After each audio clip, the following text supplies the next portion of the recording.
A cold and blustery night here in Iowa City, but the weather didn't stop any Iowa athletics this weekend. Flying solo tonight in the Daily Iowan TV Sports Studio, I'm Taylor Brooks. Saturday, the Wisconsin Badgers were able to make a sweep of the Hawkeyes, defeating them once again, but this time on Iowa territory. Daily Iowan TV sports reporter Whitney Blakemore has more on how the Hawks' offensive production wasn't enough to stop the number 5 team in the nation. On Saturday against Wisconsin, the Hawks were shooting at 64% in the first half. The Badgers, while still impressive, only at 53%. But yet the Hawks were still down by 6 going into the break. The difference? Rebounds. The 82-50 loss just over 2 weeks ago to Wisconsin stemmed some urgency into the Iowa Hawkeyes heading into their rematch. They shot 16 for 25 and just missed 1 out of their 4 three-point attempts.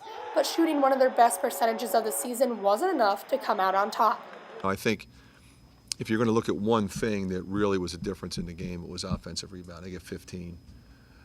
Their efficiency at scoring on second shot opportunities is probably the best in the country. Wisconsin's offensive glass allowed them to produce 16 second chance points, compared to Iowa's 7, something Wisconsin's head coach Bo Ryan felt was key to their success on the court.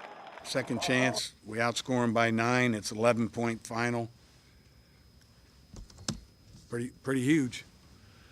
I thought we did a real good job of getting in position to get some second chances.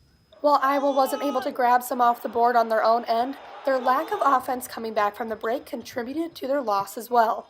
4 minutes into the second, Wisconsin missed on 5 straight possessions, but Iowa couldn't capitalize on the opportunity, hitting a dry spell as well and shooting at just 34% in the second. That was definitely our opportunity to make a run.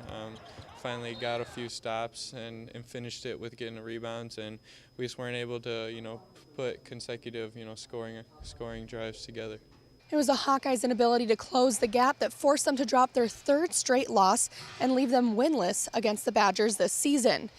Now the Hawkeyes get a little bit of a break before they head up to Ann Arbor on Thursday to take on Michigan.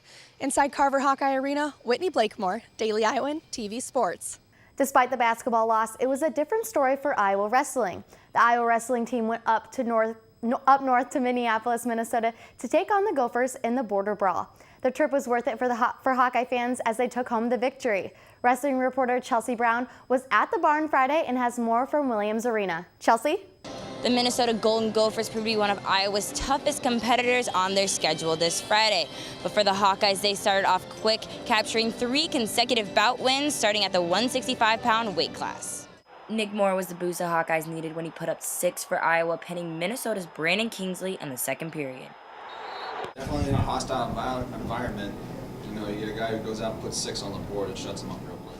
More upset went to the Gophers when Mike Evans earned a takedown in overtime to win 3-1 against number 4 ranked Logan Storley.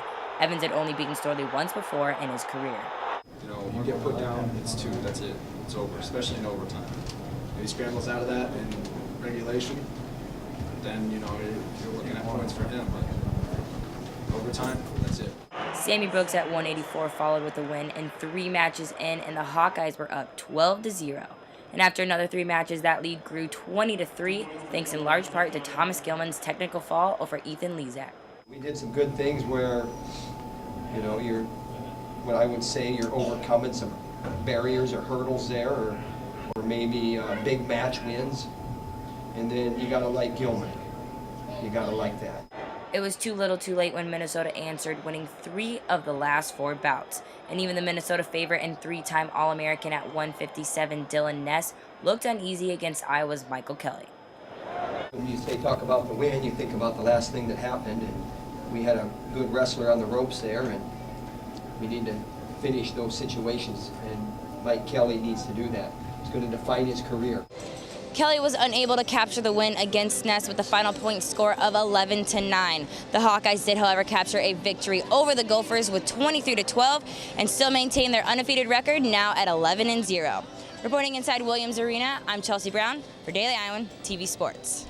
We are out of time tonight for this Sunday sports edition of Daily Iowan TV, but tune into tomorrow's program edition where our Whip Around crew is back and ready to catch you up on track and field, men's swimming and diving, and women's gymnastics from over the weekend. Tanner and Cole, I hear you two want to take a stab at being sports reporters.